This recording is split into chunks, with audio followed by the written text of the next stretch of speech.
Francisco, Acá estoy. ¿Cómo le va, mi ¿cómo estás, amigo? Francisco? Muy bien. Bueno, por lo que veo ya tenemos un montón de participantes de los inscriptos. Eh, bueno, me Muy bien. gustaría arrancar diciendo que es un placer para nosotros desde la universidad tener esta jornada a cargo tuya, Francisco, así que estamos muy contentos de que se dé esta fecha y tener tantos inscriptos e interesados en la jornada. Eh, y bueno, para comenzar voy a presentarlo a Francisco. Francisco Ferrer Arroyo es abogado, magíster en sociología y maestrando en psicología cognitiva en la Universidad de Buenos Aires. Se desempeña como profesor de pericias judiciales en la carrera de psicología de nuestra universidad, la Universidad Favaloro, y como docente de psicología jurídica en la Facultad de Derecho de la Universidad de Buenos Aires y de sociología jurídica en la Universidad de Palermo. Él es coordinador del Instituto de Neurociencias y Derecho de la Fundación INECO y se desempeña profesionalmente como funcionario público en una fiscalía de la Ciudad de Buenos Aires. Ha publicado numerosos libros y artículos y en esta oportunidad nos va a estar acompañando para presentar su último libro, editado por la Universidad Favaloro, titulado Aspectos prácticos legales en las pericias en salud, de las pericias en salud mental. Y bueno, en la jornada del día de hoy, Francisco les va a poder explicar mejor que yo de qué trata, pero básicamente, corregime Francisco si me equivoco, vamos a estar hablando de sobre qué cosas necesita saber tanto un psicólogo o un médico que esté interesado en ser perito en un juicio, o cómo se debe llevar a cabo su labor profesional en este ámbito, ¿no? Ujú. Correcto, sí. Va a ser justamente eso. Por un lado va a ser, como decías vos, la presentación del libro en sociedad, que es un libro que está disponible gratuitamente, no es un libro para recaudar fondos, sino que es para distribuir conocimiento.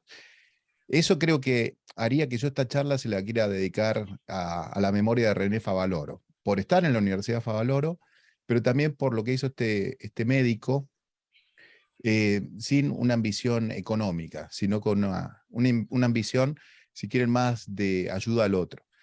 Y un poco en esa sintonía va esta charla, que lo que tiene como finalidad es tratar de hacer un puente entre el derecho y las ciencias de la salud, que son llamadas por el derecho para darle una mano, para entender fenómenos que no son del todo comprensibles en el mundo del derecho. Porque el derecho lo que trata de hacer es resolver conflictos humanos, y los conflictos humanos pueden ser que alguien me rompió el auto, y bueno, yo como juez digo, bueno, ¿y vos no venías muy rápido en el auto? ¿O vos no prestaste atención? ¿O el semáforo estaba roto? Bueno, todo eso que yo puedo pensar, lo tengo que probar en una causa. Entonces tengo que pedirle a un perito ingeniero que me diga si el auto tenía los frenos cortados, si le tengo que pedir a un perito que trabaje en la accidentología y que me diga a qué velocidad venía ese auto, de acuerdo a los manchones que quedaron de neumático en el pavimento. Pero también le puedo pedir a un perito psicólogo que me diga si esa persona no estaba atravesando algún cuadro psicótico eventualmente en ese momento. O a un médico legista que me informe si esta persona también no tenía algún cuadro psicopatológico que en ese momento le hizo perder la conexión con la realidad. Entonces, todo eso, yo como juez no lo puedo determinar, eso me excede. Y entonces eso le tengo que preguntar a un profesional. Y ahí es donde aparece la palabra de los peritos, que son individuos que conocen mucho en un tema y que van a asesorar a los jueces en función de lo que ese juez tenga que resolver. Si alguien es responsable, si las personas que están ahí en el juicio tienen un grado de capacidad mental en el sentido jurídico, ¿no? Si no están alteradas sus facultades mentales. En el caso penal, si la persona no es imputable porque de vuelta tiene afectadas las facultades mentales por alguna patología o por algún consumo de sustancias. O en el caso laboral, si las personas han sufrido un accidente y cuánto le ha generado de incapacidad ese accidente. O una enfermedad laboral, a veces no son accidentes, a veces es simplemente una enfermedad propia de la actividad. Y ahí es donde, insisto, aparecen los profesionales de otras disciplinas, sobre todo las científicas, tratando de aportar la mirada externa que el mundo jurídico no tenemos. Entonces, tiene esa finalidad esta charla, compartir con ustedes el libro que a los inscriptos les va a llegar, y si no, después Mariano lo tiramos también por el chat. Ah, si querés Eh, lo sí, comparto ya por el chat. claro, por si alguno no Bien. lo tiene y Mm. puede ir hojeando el índice más o menos, que ayuda bastante el índice porque te cuenta dónde uno está parado. Y la charla tiene esa finalidad. Entonces, acercarnos un poco al derecho, hacer este puente y con un lenguaje que intentaré sea lo menos legalés, es decir, lo menos jurídico posible, contarles cómo es el ingreso de los profesionales de la salud mental y física en el campo de las pericias. Porque sé que muchos han escuchado esas palabras de los peritos de la lista y que, bueno, vos podés hacer de perito en un juicio y, bueno, hay cobras honorarios. Entonces, lo que yo voy a tratar de, en una hora, resumir es un poco ese camino, dónde aparecen ustedes, cómo tienen que inscribirse, cuándo tienen que inscribirse, cuánto tienen que pagar para esa inscripción, qué requisitos tienen que cumplir, y voy a tratar que se apropien un poco de algunas palabras que tienen que conocer y algunos plazos que también no pueden dejar vencer, y que sepan las cosas que les pueden llegar a pasar. Todo eso va a tratar de conjugarse en este ratito. Y me voy a acompañar con unas imágenes de Power para que, bueno, también pueda tener como algún orden pedagógico esto que les estoy comentando. Y para empezar, yo les mostraría cómo empieza habitualmente el mundo de los juicios. Y un juicio empieza, yo les dije recién, por un conflicto. Acá uno tiene una típica noticia de diario. Indemnizan a una mujer lesionada por una vereda rota. Podría ser esto, o podría ser, matan a vendedor ambulante en una salidera bancaria, ¿no? Podría ser cualquier cosa. Tome este porque es el menos dramático, y hay tanto drama hoy en día en la televisión que digo, bueno, esto es una persona que iba caminando por la calle, una persona mayor, había vereda rota, como las ven ahí, se cae y se rompe la cadera. Bueno, esta señora lo que hace después es un tratamiento y dice, mira, estoy pagando un montón de plata, me siento mal, no estoy queriendo salir de mi casa, dejé de poder hacer las cosas que hacía antes, que era cuidar al perrito de la vecina o ir a visitar a mis nietos. Bueno, y un abogado le dice, bueno, mira, todo eso que vos estás sufriendo, no es justo que lo sufras. Y la señora dice, bueno, ¿qué querés que le haga? Es que yo no miré. No, no, no es que vos no miraste. Es que las veredas tienen que estar reparadas. Y hay un responsable, que es el gobierno de la ciudad de La Vereda, y un corresponsable, que es el propietario frentista, es decir, el consorcio de administración de esa vereda. Entonces, si vos te caíste porque vos no miraste, vamos, pero si te caíste porque la vereda estaba en un pésimo mal estado, ahí hay dos personas que tendrían que haber hecho algo antes, para evitar que vos te hubieras accidentado. Porque vos ahora te rompiste la cadera. Esto no se lo dice, pero vos sabés que del momento que una persona mayor se rompe la cadera, todo es bastante cuesta abajo. Entonces esta persona podría haber seguido con una vida más o menos armónica y durar bastante tiempo más, pero ahora, por culpa de este accidente, la vida se le va a hacer un poco más complicada. Entonces ahí un abogado le propone iniciar un juicio contra el gobierno y contra los propietarios frentistas. Y lo inician lo que se llama una demanda. Una estructura típica de un juicio es que hay una presentación de una demanda y después hay una contestación de la demanda. Es decir, el gobierno de la ciudad y los frentistas van a decir cosas tales como, el frentista puede decir, yo notifiqué al gobierno de la ciudad por carta documento que la calle estaba en mal estado, por lo tanto, yo no soy responsable. Si hace eso, realmente libera su responsabilidad. Y eso es así. Si el frentista no tiene esa justificación, va a tratar de decir que la señora no miró, el gobierno de la ciudad va a decir que la señora fue un poco responsable también porque tendría que mirar la calle por donde camina. Y entonces necesitaríamos acá empezar a discutir si la señora es corta de vista, si no es corta de vista.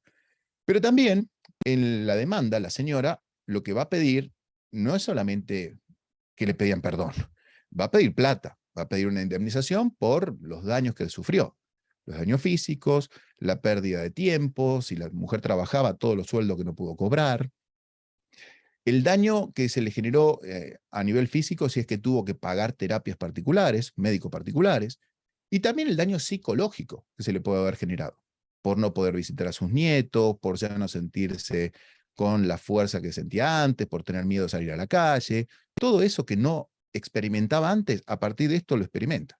Entonces la señora tiene derecho a todo este paquete de daños. Los demandados van a decir que no, que es culpa de la señora, que no se le produjo tal afectación, que la señora ya era añosa y por lo tanto la depresión que dice tener ahora ya la tenía desde antes. Bueno, todo eso va a ser algo que está sujeto a debate. Entonces ahí viene la segunda parte de un juicio, que es el momento de la prueba. En la prueba, bueno, se va a mostrar con fotos si la calle estaba como estaba, con peritos en accidentología, si eso puede generar una caída. Y acá es donde los van a tratar de citar, o los van a citar a los peritos de la salud, mental y física. A los médicos los van a citar para que determinen si las lesiones que tiene la señora son compatibles con una caída como la que manifiesta. Si tiene la cadera, pero destruida completamente, bueno, parece que la señora después de esta caída tuvo otra caída, porque esta no le puede haber generado este tipo de fractura. O si ya tenía una patología previa, una osteoporosis. Bueno, todo lo que ocurrió, la verdad es que no correlaciona de manera directa con la caída. Tal vez la caída aceleró un proceso degenerativo ya en los huesos existente. Entonces, van a ser responsables los del gobierno y los del consorcio, pero también hay que tener en cuenta la preexistencia de este grado de no perfección de esa cadera. Y a nivel psicológico también. Los van a llamar a los peritos psicólogos o al perito psicólogo y le van a preguntar si esta persona está atravesando o posiblemente le van a preguntar si tiene un estrés postraumático, si hay un trauma, si hay un daño psicológico, para ponerlo en una sola palabra. Y un daño psicológico es algo que no se ha podido elaborar. Hay gente que vive experiencias traumáticas, pero las puede elaborar, y eso no le genera una disfunción adaptativa al medio donde está. Hay gente que la asaltan y durante 15 días no puede salir de su casa, o un mes. Pero si ya van 3 años que vos no salís de tu casa porque te asaltaron, bueno, eso es que no pudiste elaborar el trauma. Y eso es lo que habitualmente se conoce como estrés postraumático. Si a esta señora le pasara esto, que hace 5 meses que no quiere salir de la casa porque tiene miedo de caerse, seguramente me estará pidiendo también una indemnización por estrés postraumático. Y ahí necesitamos un psicólogo que haga con test una investigación objetiva de si realmente existe este estrés postraumático o la señora lo está simulando. Porque en el mundo del derecho hay otra cosa que se llama simulación. Porque hay que reconocer que la gente que está en el mundo jurídico está buscando plata.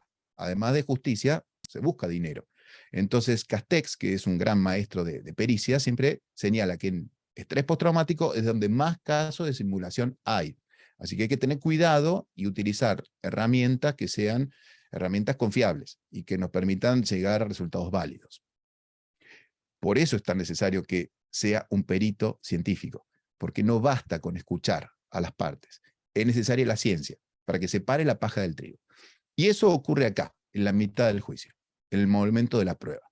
Y al final llega el momento de la sentencia. El alegato, que es lo típico que solemos ver en un juicio, que es, bueno, de acuerdo a, y acá los van a mencionar ustedes, la pericia realizada por el médico legista, hemos determinado que existió fractura y esto conllevó un 50% de incapacidad en esta señora. Por lo tanto, solicitamos una indemnización de tanto dinero.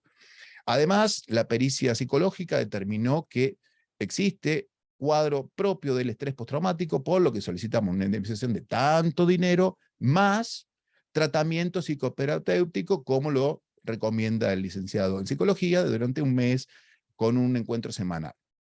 Entonces ahí tenés la indemnización que está pidiendo en ese alegato. Y finalmente el juez va a determinar si existió ese daño o no existió. Y para eso va a tomar en cuenta lo que dicen las partes, lo que dijo tu pericia, lo que se cuestionó eventualmente de tu pericia, y finalmente con todo eso toma una decisión que es entre de sentido común y relativamente científica.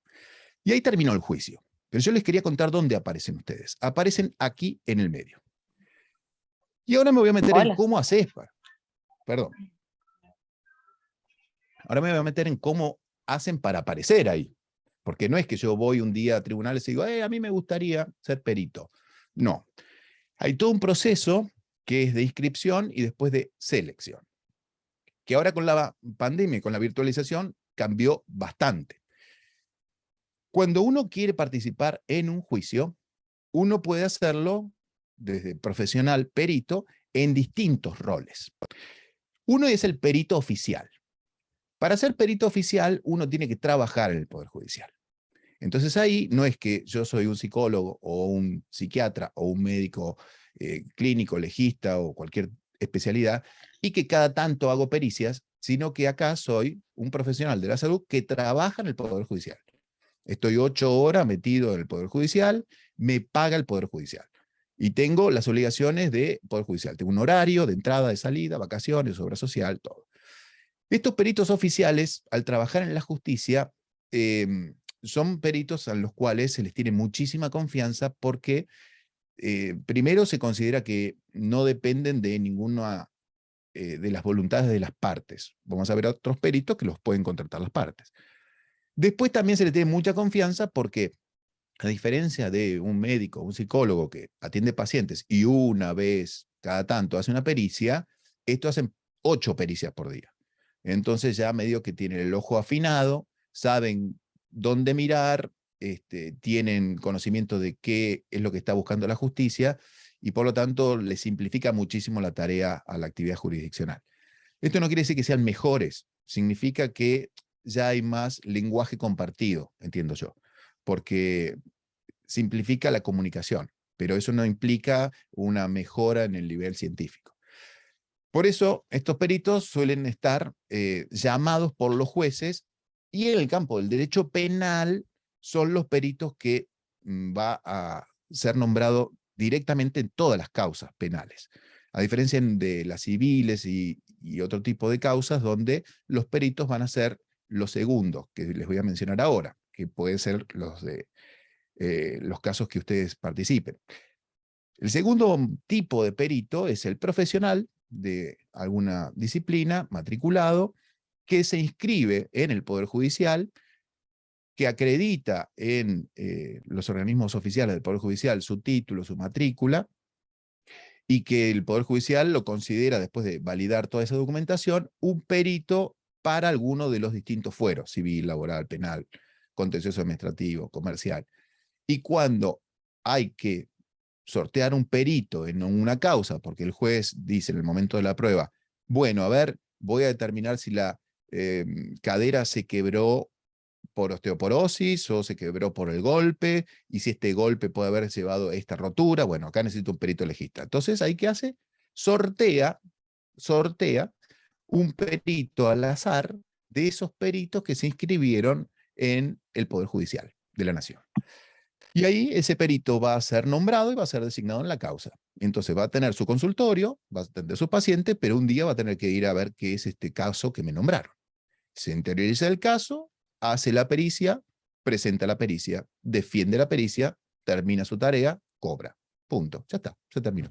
Perito de oficio, los profesionales de la lista. Ahora después vamos a ver cómo uno ingresa a la lista.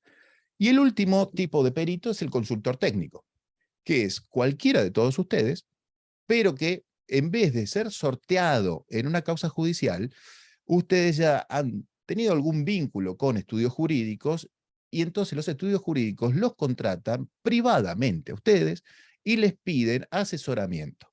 Entonces, yo como abogado tengo mis peritos conocidos a los que cuando tengo un juicio les digo, mira Manuel, tengo este caso, tengo una persona que la despidieron del trabajo porque faltó mucho. A mí la mujer me dice que el tipo está con depresión. Entonces, te puedo pedir si le haces una evaluación para ver si es depresión o si no es depresión, porque si es depresión, yo me mando a hacer un juicio donde planteo que me lo echaron enfermo, porque la depresión es una enfermedad. No es que lo echaron por vago. Ustedes le llaman vago, pero esto es una enfermedad. Pero quiero ver, Manuel, si esto es realmente una depresión. Entonces, mi perito, mi amigo, mi psicólogo de confianza, él hace su trabajo. Entonces me dice, sí, Fran, dale para adelante porque esto es depresión. Entonces yo me mando con el juicio y pido que en el momento que este juicio se abra a prueba, se sortee un perito. No me lo van a traer a Manuel, van a sortear un perito. Pero cuando ese perito haga la pericia, como Manuel ya más o menos me dijo, mira, es compatible con depresión, es altamente probable que en ese momento se llegue al mismo resultado. Pero una cosa más que pueden hacer los peritos estos de parte o consultores técnicos, pueden presentarse en la causa también y pueden verificar en el momento que ese perito de oficio que está haciendo la entrevista o que está haciendo los test, está relevando la información, pueden mirar si lo está haciendo bien. Se pueden parar y mirar si lo están haciendo bien. Si lo está haciendo bien y comparte el informe pericial, mi perito o consultor técnico puede agregar una firma diciendo estoy en conformidad con lo que acaba de hacer el perito de oficio. Si ve que le hace preguntas o que no está utilizando unos test adecuados para evaluar la depresión, ponele, lo va a señalar en su informe. Puede ser que diga, no suscribo el presente informe y que lo suscriba por separado cuestionando esta información. Entonces, este es el rol del consultor técnico. Me ayuda a mí antes, me ayuda durante y me puede ayudar después, cuando ya se presentó la pericia en la causa, para mirarla y decirme, mira, Fran, acá, está bien, yo no estuve en el momento, pero acá aplicaron test que no van, o acá llegan a conclusiones que no se desprenden de las premisas de todo lo que se ha venido analizando previamente. Entonces yo te diría que esto lo impugnes, que lo cuestiones. Esto no es válido, porque posiblemente esa pericia llegó a que no hay depresión.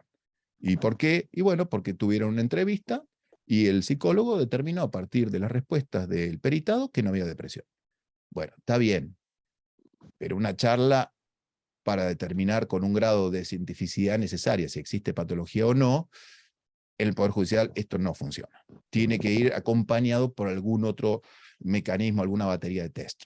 No te digo que me acompañen los protocolos, pero tiene que haberse expuesto al sujeto peritado a determinados test que me permitan con algún grado de objetividad determinar si existe o no patología. Entonces, si no hizo nada de esto, mi psicólogo, mi consultor técnico me va a decir, esto atacalo por acá porque no es científico. Entonces yo lo puedo cuestionar. Esos son los tres grandes mundos de los peritos que tenemos. ¿Y dónde van a poder trabajar? Porque yo cuando pensaba en esta charla dije, bueno, va a venir gente que quiere trabajar como perito, algunos legítimamente por el dinero. ¿Por qué? Porque tienen un conocimiento y con ese conocimiento quieren ganar dinero y es completamente legítimo. Otros porque les llama la atención algunos temas y porque ven muchas series y les gusta la parte de los delitos criminales o delitos vinculados con el abuso sexual o abuso sexual infantil. Y ahí ya no tanto porque les gusta el tema, sino porque tal vez les repugna el tema. Es decir, hay muchas razones por las cuales las personas quieren poder trabajar como peritos. Y por eso dije, bueno, les voy a contar un poco la fauna con la que ustedes pueden trabajar. Es decir, los casos. Y yo no les voy a decir todos los casos que hay, pero les voy a decir los grandes volúmenes. Y esos grandes volúmenes tienen que ver con lo que nosotros en el derecho llamamos fueros. Parte de esta charla es para que se apropien de estos conceptos, ¿no? Los fueros son los foros donde se debaten temas en función de determinadas materias. Así como en la medicina vos tenés distintas especialidades, o en la psicología también, bueno, en el derecho también tenés distintas especialidades. Una es la civil, que tiene que ver con los conflictos entre particulares. Y ahí vas a tener accidentes, mala praxis, secuelas de algún tipo de daño, mundo civil. Adentro del civil, en Buenos Aires, en Capital, en Nación, tenés el mundo de familia, es decir, todos los derechos relacionados con adopciones, divorcios, pero las consecuencias negativas del divorcio sobre los niños eventualmente, restricciones de la capacidad en las personas que por adicciones han perdido la capacidad jurídica, es decir, ya el derecho y en general los parientes quieren limitar la capacidad porque esta persona está cometiendo actos que pueden ir en contra de sus propios intereses o de terceros. En algunos casos puede ser violencia física, pero también puede ser la abuela, que es la gran terrateniente de la familia, que está con algún cuadro de demencia senil y está empezando a donar todos los bienes a la iglesia, o a los amigos, o a la comunidad de fieles de su barrio. Entonces ahí muchas veces los parientes presentan acciones para que se le restrinja la capacidad a estas personas y no dilapiden todo su patrimonio. Y acá donde se llama a los psicólogos, se llama a los psiquiatras y se determina si esta persona está en su sano juicio. Porque, ojo, uno, dueño de sus propiedades, tiene derecho a hacer lo que quiere con sus cosas. El problema es cuando no sos dueño de tu capacidad mental. Entonces vos ya empezás a ver enajenadamente a tu familia. Y un cuadro de Alzheimer, por ejemplo. Entonces ya no reconozco a mi hija, o no reconozco a mi madre, o no reconozco a mis parientes, y creo que estoy solo en el mundo, y le dejo toda mi fortuna a la enfermera que me cuida. Que es divina y tiene derechos, pero ahí hay derechos de toda una familia que te conoce hace 80 años y que han vivido felices, y de repente una patología está alterando un vínculo familiar. Bueno, eso no basta decirlo, hay que hacer un juicio. Y en ese juicio, los profesionales de la salud determinan si existe esta patología o no. En el mundo laboral también van a encontrarse con que se va a convocar pero acá peritos que van a ser de la matrícula, y no se acepta en el mundo laboral los auxiliares, los consultores técnicos. No se acepta ese perito que yo les dije que uno puede contratar o pedir asesoramiento. Simplemente son peritos de la lista que van a determinar el grado de incapacidad que le produjo a alguien un accidente. Un colectivero tiene un accidente, queda con una invalidez en las piernas, bueno, ahí vamos a tener un perito legista que va a determinar el grado de invalidez. Puede ser que tenga más de un 60%, con lo cual queda con invalidez total y se lo jubila, que tenga 20, 25, 20 años, o puede ser que sea menos esa invalidez. Entonces se le cambian las tareas y además se le da una indemnización por esa invalidez. Y si es colectivero, puede ser que le haya quedado miedo a manejar cualquier cosa, colectivos o autos. Entonces ahí puede ser que le pidamos a un psicólogo que nos ayude a entender qué tipo de trauma o qué tipo de trastorno mental está existiendo acá. Y eso también se indemniza y se trata de curar con terapia. Civil y Comercial Federal van a encontrar acciones contra las obras sociales, ¿no? Una persona que no le cubren un tratamiento determinado, y entonces se inicia la acción en este fuero Civil y Comercial Federal. Contencioso administrativo es todo lo relacionado con la señora que se había caído en la calle, que yo les conté recién. Bueno, eso tramita en un fuero contencioso administrativo. Problemas de policías que reclaman salarios o que reclaman reencasillamiento, empleados públicos. Toda la gente del gobierno de la ciudad que trabaja en el gobierno de la ciudad, cuando no le reconocen algún derecho, va al fuero contencioso administrativo. Y el último es el penal.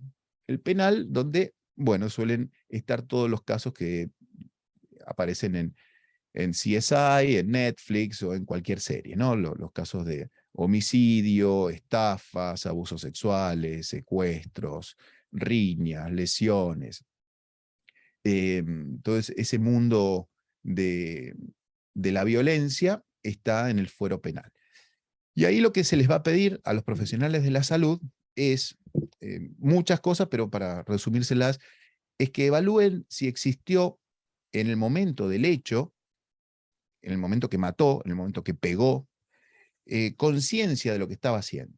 Es decir, si la persona en ese momento, el Código Penal te va a decir si tenía conciencia de lo que hacía y si podía dirigir sus actos. Es decir, si no estaba en un estado tal de alteración psicótica que veía enemigos donde había policías. Entonces atacó a la policía creyendo que lo querían matar a él. O atacó al vecino creyendo que el vecino quería venir a secuestrarlo. Entonces el hombre agarró un tramontina y se lo clavó. Pero porque, y bueno, porque el hombre cursa delirios psicóticos o algún otro tipo de patología mental que lo hace enajenarse. Entonces, en esos cuadros, lo que yo tengo ahí es una situación de que hay un hombre que mató a otro hombre, se le llama homicida, tiene una pena de 8 a 25 años, pero no hubo voluntad, no hubo intención, es decir, no tuvo conciencia real de lo que estaba haciendo. Entonces, en esos casos es que se determina lo que conocemos con el nombre de inimputabilidad, que no es que va a ir a su casa, no es que va a ir a su casa. Si ustedes desde la ciencia médica o desde la ciencia psicológica determinan que esta persona estuvo en un lapsus de enajenación mental, bueno, esa persona en principio no es responsable de lo que hizo, pero como tiene este trastorno mental, no va a ir a su casa, porque es un peligro para terceros. Va a ir a un neuropsiquiátrico que está asociado al servicio penitencial. Y la diferencia entre ir a una cárcel y a un neuropsiquiátrico, no crean que es que te ganaste la lotería con lo del neuropsiquiátrico. Porque en la cárcel vos tenés por haber matado a alguien de 8 a 25, con buen comportamiento, con hacer curso, poner que salís a los 10 años. En neuropsiquiátrico no salís más, porque es hasta que no te cures. Y ustedes saben que algunas patologías mentales no tienen mucha cura, y también existe cierta responsabilidad en quien tiene que poner la firma de que, está bien, yo lo dejo salir, pero si este deja la medicación, vuelve a estar como estaba antes.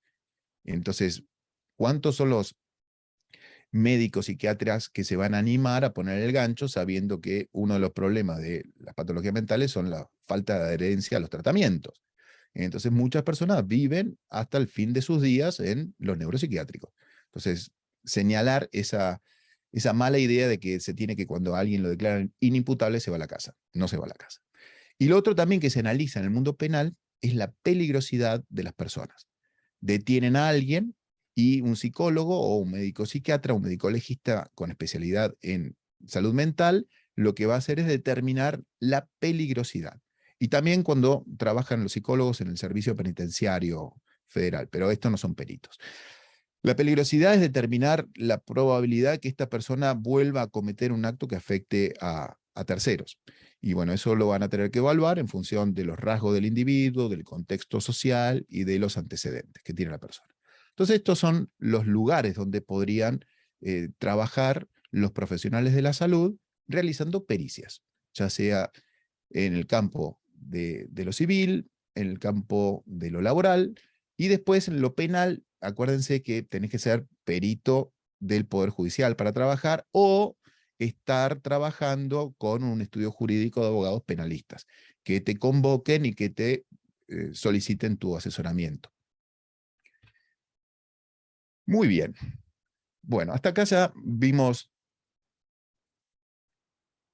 una estructura básica de lo que es un juicio, para que sepan dónde ustedes van a intervenir, los tipos de juicios, es decir, las materias en las que se puede llegar a intervenir, dónde pueden trabajar, con qué temáticas. Pueden ser con sangre, sin sangre, con violencia, sin violencia, con mucha plata, con menos cantidad de plata. Entonces, depende de los intereses de cada uno, es que la justicia tiene este paisaje. En todos los casos, cuando uno quiere ser perito de la lista en Capital Federal, porque es distinto en Provincia de Buenos Aires. Lo que yo voy a hablar lo tendría que haber dicho antes esto, pero tiene algunas particularidades Provincia de Buenos Aires. Particularidades tales como que hay que hacer un curso de 3 meses antes de poder ser perito, que vas a tener más trabajo, eso sí, en provincia hay más trabajo, por lo tanto se gana más plata, que está todo completamente digitalizado, que hay que hacer algunos aportes a la caja, que en Capital no hay que hacer, y que las sanciones en caso de incumplimiento de algunos de los deberes que te voy a señalar son más gravosas. Pero bueno, en algún momento, si alguien necesita particularmente de provincia, después haremos otro para provincia. Pero bueno, tampoco es otro mundo, ¿viste? Con algunas particularidades y estas cosas que te digo, creo que podemos seguir charlando, aunque seas de provincia y quieras ejercer de provincia. Lo más importante es que tenés un cursito de 3 meses y que se hace a principio de año, no ahora. O para este año está jugado, pero el año que viene sí, curso de 3 meses, previamente más o menos en marzo, abril. Pero bueno, volviendo a los tribunales nacionales federales, si estás en provincia pero es un tribunal federal, te sirve esto, y los de la Ciudad de Buenos Aires, uno tiene que pensar que para ser perito de la justicia nacional, lo que voy a tener que hacer es inscribirme en el Poder Judicial de la Nación. Y esto se hace en una página que es PJN, poderjudicialdelanacion.gov.ar. Tampoco que me voy a poner muy finito acá, porque es como que se les explicara trámites administrativos, ¿no? Abrir, adjuntar, tocar enter. Todo eso, en el momento que lo necesiten hacer, vas a ver que es muy intuitivo, y hay tutoriales de la propia Corte Suprema para ayudarte. Pero sí contar, ¿no? Para el que diga, che, ¿qué necesito? Bueno, título habilitante. Obviamente, tengo que estar recibido. Matrícula habilitada, es decir, matrícula que hayas pagado. Y certificar, o en realidad no te pide ninguna certificación, sino un tilde tenés que hacer, que no se encuentra suspendida tu matrícula. Porque puede pasar que vos sos perito, te mandaste alguna macana y te suspendieron la matrícula. entonces vos te querés volver a anotar como perito, bueno, pero acá tenés una cuestión de que tenés la matrícula suspendida. Es simplemente una declaración jurada, pero cuando seas perito van a fijarse los abogados si vos tenés algún problemita con tu matrícula. Y si llegan a encontrar que tu matrícula está inhabilitada o que está sancionado y tu dictamen va en contra de sus intereses, tenés por seguro que te lo van a enrostrar. Y no solamente van a anular tu pericia, sino que vos te vas a comer una sanción. Así que matrícula al día y vigente. Certificación que acredite la matrícula, fijar un domicilio legal. Tenés que tener un domicilio en la jurisdicción en la que pretendés trabajar como perito. Puede ser que no sea tu casa donde vivís, pero tiene que ser un domicilio donde si te llega una notificación del Poder Judicial, se va a considerar que vos estás notificado de eso. Si te informan en ese domicilio que en el plazo de 3 días deberás presentarte para algo y vos no te presentás en el plazo de 3 días, después no podés decir, ay, pero yo no sabía. No, por eso se pide un domicilio legal donde se va a considerar que estés o no estés, lo recibas o no lo recibas. Si yo te paso una notificación, una nota, se da por considerado válida esa notificación. Entonces, eso es importante. Sobre todo cuando el mundo no era digital. Por eso es que ahora les decía, la pandemia cambió mucho. Con el mundo no digital a veces había problemas, porque te llegaba la citación a tu casa de presentes en 3 días, acompañe tal información, conteste tal impugnación, y el encargado te tiraba la cédula, o alguien de tu familia no entendía qué era y lo tiraba, o quedaba abajo de la alfombra, o el que tenía que llevar esa cédula no tenía ganas de llevarla y no la llevaba. Cualquiera de todas las opciones hacían que muchas veces los peritos quedaran notificados de cosas y después se querían matar. Hoy en día, con el nuevo sistema, cuando vos te vas a registrar en esta página de la Corte, que te dije PJN, Poder Judicial de la Nación, PJN, te va a pedir que eh, crees un usuario. Y además de ese usuario, lo que se te va a dar es, y acá voy a ir despacio, un domicilio electrónico. Ese domicilio electrónico va a ser como una especie de casilla de correo que vos vas a tener adentro de la plataforma del Poder Judicial. No vas a tener vos una casilla de correo del Poder Judicial, sino que vos con tu usuario vas a entrar al Poder Judicial una vez que ya estés dado de alta y vas a tener tu casilla de notificaciones. Esa casilla de notificaciones va a tener un número, que va a ser tu número de quit. Entonces, cuando vos tenés que informar cuál es tu domicilio electrónico, informás tu número de quit. ¿Y esto qué significa? Que vos no vas a recibir ninguna carta, ninguna notificación, ninguna cédula en tu casa. Todo va a aparecer en esta plataforma del Poder Judicial, a la cual vos tenés que, si estás nombrado en una causa, mirar frecuentemente. ¿Por qué? Porque no te va a llegar ninguna carta. Tenés que vos estar mirando si hay notificaciones para vos. Pero tengo una buena noticia. Cuando vos te inscribís en esta plataforma, te dan tu número de usuario y todo lo demás, también das un número, una dirección de mail, mail común, un Gmail, un Hotmail. Ahí te van a enviar algo que se llama correo de cortesía. Cuando haya alguna notificación para vos en una causa en la que fuiste sorteado o nombrado, va a aparecer en la página del Poder Judicial a la que vos tenés que entrar poniendo tu usuario, después poniendo tu número de quit, que es tu domicilio electrónico, y ahí vas a encontrar que dice, se lo intima para que en el plazo de 3 días acompañe la pericia. Pero, si vos no entraste, por suerte, te van a enviar también algo que se llama correo de cortesía diciéndote, hay novedades para usted en la página del Poder Judicial. Pero no te va a decir qué, ni qué dice, ni quién lo firma, ni nada. Simplemente hay un mensaje de hay novedades, que eso es muy importante. Porque si uno es perito oficial, está bien, está todos los días mirando esta plataforma y todo, está. Pero si uno es perito de oficio, de la lista, no está mirando la plataforma. Y es así. Entonces, está muy bien esto que me van a enviar el correo de cortesía. Lo único que nos queda es que no me lo mande en mi propia casilla a correo no deseado. Así que mirar si te anotas acá en el listado de perito, cada tanto mirar correo no deseado, no sea que me manden esta información. Bueno, ese es el correo, entonces, perdón, el domicilio electrónico. Y después, hoy, el arancel que hay que pagar es un sellado, timbrado, y se pagan 1.500 pesos para poder inscribirse en este listado. ¿Cuándo me puedo inscribir? Bueno, sola y exclusivamente en los meses de septiembre y octubre. Nada más. No es que fuera de esa fecha yo me puedo inscribir. Esto que yo les estoy contando ahora, de la página, que habilito mi usuario y todo esto, solamente en este mes y el que viene. Después ya no. Tenés que esperar hasta el año que viene. Y antes tampoco. Así que estamos justo en el momento para inscribirse. Inscribirse tiene 3 pasos. No son complicados, pero yo se los cuento y tampoco entren en colapso con, uy, cuántas cosas, porque si lo quieren hacer, después hay tutoriales, después es bastante intuitivo. Los 3 pasos son los siguientes.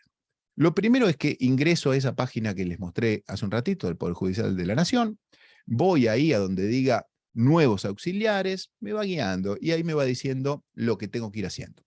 Y lo primero que tengo que hacer es cargar mi documento nacional de identidad, decir cuál es mi título e informar que voy a ir a una repartición, a veces se pide en turno y a veces no, para validar esta documentación. Entonces voy a una repartición que va a estar determinada la dirección, que suele ser la oficina de peritos, que está en la calle Lavalle y Talcahuano.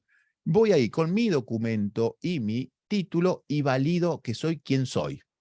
No es más complicado que eso. Yo soy esta persona. Y ahí un funcionario público te mira la cara, mira tu título y dice, sí, es verdad, esta persona es quien dice que es. Eso es para validar tu identidad. Paso 1, validación de la identidad. Una vez que estás validado, ya te volvés a tu casa. Volvés a tu casa, abrís de vuelta la computadora, te metés de vuelta en la página del Poder Judicial y ya vos previamente, te lo recomiendo, tenés escaneado toda la documentación que hace tu profesión.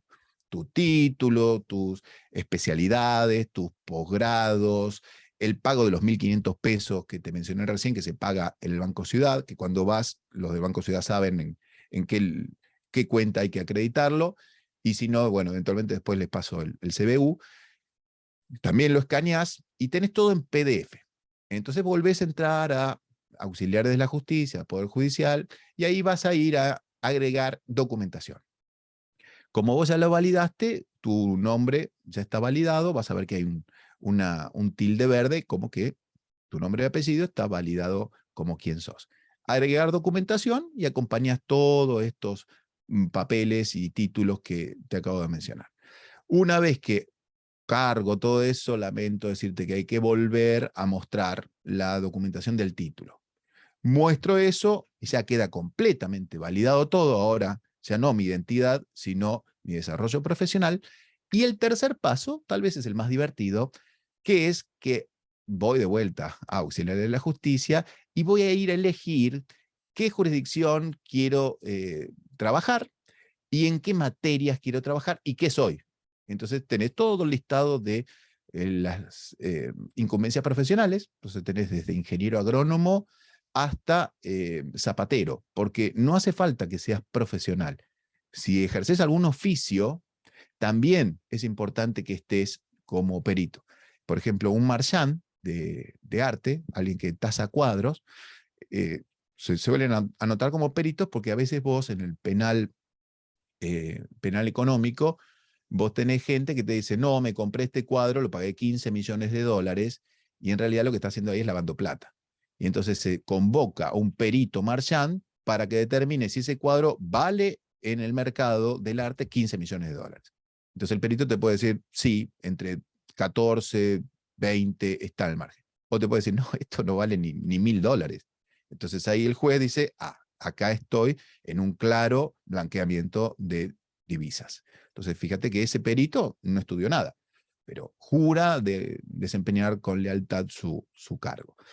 Entonces, bueno, elijo en qué me quiero inscribir, digo que soy, ¿no? Soy psicólogo, soy médico, soy ingeniero y quiero trabajar en la jurisdicción de Buenos Aires y además me interesa el fuero de familia o el fuero civil, que familia está dentro de civil, se lo repito, en provincia no, provincia está familia por un lado, civil por otro. Acá si elegís civil vas a tener familia también. Interesado particularmente en adolescencia. Vos podés decir en adolescencia, en tercera edad.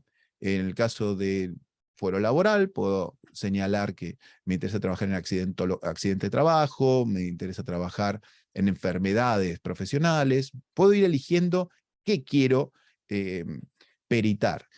Y esto no es porque te hacen un menú a la carta. Es que vos tenés que tener cierta idoneidad en el campo en el que vas a ir a peritar. Entonces, como vos ya sabés qué especialidades tenés, vas a ir a buscar derecho penal minoridad, porque vos trabajás con adolescentes, adolescente en conflicto con la ley, hice un posgrado en adolescencia y adicciones. Entonces, el día de mañana, cuando vos te convoquen para ver por qué este chico le bajó un cargador en la cabeza a un vecino que no le quiso dar plata, si vos conocés algo de adicciones al Paco, bueno, vas a poder hacer una pericia mucho mejor si tu especialidad es psicología clínica o psicólogo del sueño. Sos muy bueno en un campo, pero no es lo que necesitamos acá. Entonces vos vas a ir adelantándole al Poder Judicial cuál es tu especialidad, porque el Poder Judicial después va a querer un especialista en esto, en adolescencia, en tercera edad, en enfermedades profesionales, en accidentología, en maltrato, o si ya pienso más en médicos, médicos vinculados con fracturas, o médicos vinculados con cuestiones coronarias, o circulación, o médicos relacionados con los avances de la neurociencia, problemas cerebrales. Entonces, voy a ir señalando cuál es mi ámbito de interés. Domicilio electrónico, se los conté recién. Y una vez que vos ya hiciste todo esto, perdón que le diga a vos, si alguno quiere que lo trate de usted, me disculpo, que se me escapa el vos. En Argentina hablamos de vos, por ahí hay gente que no es de Argentina. Una vez que ya hiciste todo esto, integrás el listado de peritos que van a poder ser sorteados el año que viene. Entonces, cuando vos terminaste todo esto, el 1 de noviembre vas a ver si estás o no estás en el listado. Puede ser que no estés porque han encontrado alguna irregularidad, puede ser que salte lo que está suspendido, o puede ser que falte algo de la documentación, o que te olvidaste pagar, qué sé yo. El 1 de noviembre vos te ves en la lista, como en el examen. A ver, ¿aprobé? Sí, acá estoy en el listado. Ya estás en la base de datos del Poder Judicial. Y bueno, ¿qué hago ahora? Y nada, ahora nada. Ahora seguí con tu vida, con tu trabajo, con lo que vos quieras hacer. Bueno, vos seguís con tus pacientes, en el consultorio, en el hospital, y un día te llega ese mail que yo te digo de cortesía, que te dice, licenciado, doctora, usted tiene una notificación en el portal del pjn.gov.ar. Punto, no te dice nada más. Es muy posible que sea sorteo. Entonces yo voy ahí a la misma página que te mostré recién y veo en mi casilla de mi domicilio electrónico una notificación que ahí ya es más larga, que me va a decir que en los autos caratulados José contra María sobre divorcio se ha sorteado al perito, ahí va a ser tu nombre, a fin de que acepte el cargo. Punto. Ya está. Entonces vos ahí tenés bastante información. Tenés que, bueno, primero te sortearon, es decir, saliste sorteada en esa causa. Que como yo te dije, esa causa es la típica donde alguien demandó por algo, el otro contestó, y en el momento de la prueba se dijo, bueno, y ahora, bueno, sorteamos un perito. Sortearon el perito, saliste vos. Punto 1. Después te dice cómo se llama la causa. Te dice también el número de expediente y te va a decir más arriba o más abajo en qué juzgado tramita. Esos 3 datos, número de expediente, nombre de la causa y juzgado donde tramita, a vos te dan como la guía para poder llegar hasta la causa. Antes tenías que ir caminando, antes tenías que moverte caminando. Hoy no. Hoy en esa misma plataforma del Poder Judicial tenés la opción para poder revisar los expedientes a distancia. La Corte Suprema de Justicia de la Nación, y ahí ya tenés que saltar a la página de la Corte, tiene una plataforma donde vos podés consultar las causas de manera virtual. Entonces ahí, ¿cómo la consulto? Es bastante intuitivo, dice consulta de causas, voy a consulta de causas, pongo el número de expediente, pongo el año, pongo enter. y ahí me tira, como, ¿viste? Se parece a un mail. Un expediente digital hoy en día se parece al mail, donde en vez de cada renglón ser un mail, cada renglón es una página de algo que ha ido ocurriendo.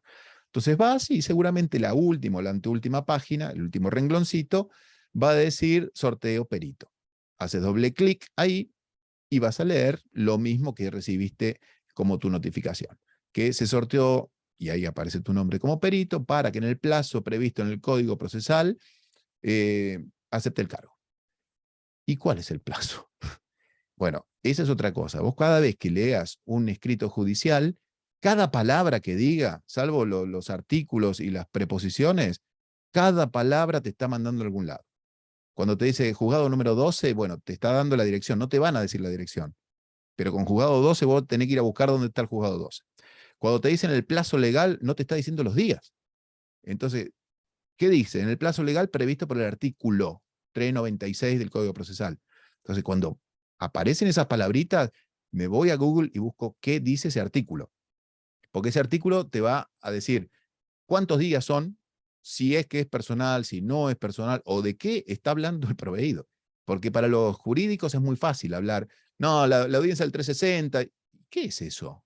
Bueno, tengo que ir y mirar qué dice el artículo 360 del Código Procesal Civil y Comercial de la Nación. Después tengo que ver qué código, porque si estás en el fuero civil, el código va a ser Código Procesal Civil y Comercial. Si es el penal, va a ser el Código Procesal Penal. Entonces hay que ver qué código. No es que te mareo, pero, y tampoco te va a costar mucho. Cuando lo pones en Google, te vas a ir dando cuenta. Pero no creas que hay un solo código. Cada fuero tiene un código procesal distinto. Y el código procesal es el reglamento de fútbol de un juicio. Dice cómo se nombra el perito, cuántos días tiene el perito para presentarse, cómo tiene que presentar la pericia, qué pasa después que presente la pericia. El código procesal de cada fuero es el reglamento de cada fuero, que determina cómo vos, como perito, te tenés que portar. Hay un capitulito de 10 artículos en general que dice lo que tiene que hacer un perito. Entonces, vas a ver cuántos días tenés, cómo tenés que hacer las cosas, cómo tenés que impugnarlo, cuántos días tenés para impugnar o que te impugnen en realidad una pericia, cómo te podés defender, si te tienen que dar una vista de eso. Así que acordate que cada código procesal tiene un apartado destinado a que vos sepas más o menos las reglas de juego de tu actividad. Entonces te sortean, te dije, te llega el mail de cortesía, voy a la plataforma Poder Judicial, voy a mi domicilio electrónico, veo los nombres de la causa, los números, y después voy a la página de la corte y consulto la causa. Donde dice consulta de causa, pongo el numerito, enter, y accedo a ese expediente electrónico. Esos expedientes que antes pesaban kilos y kilos, ahora son electrónicos. Miro y veo que me han nombrado. Bueno, ¿qué hago? Hay una palabra que todo el mundo la conoce cuando se acerca un poco al mundo pericial. Tenés que aceptar el cargo. Entonces te dicen, tenés que aceptar el cargo. Bueno, aceptar el cargo significa, yo, perito, vengo y digo, bueno, sí, yo me anoté, acepto este cargo. Pero no es tan fácil, porque aceptar el cargo significa haber hecho muchas cosas antes. No es simplemente venir así contento y decir acepto el cargo.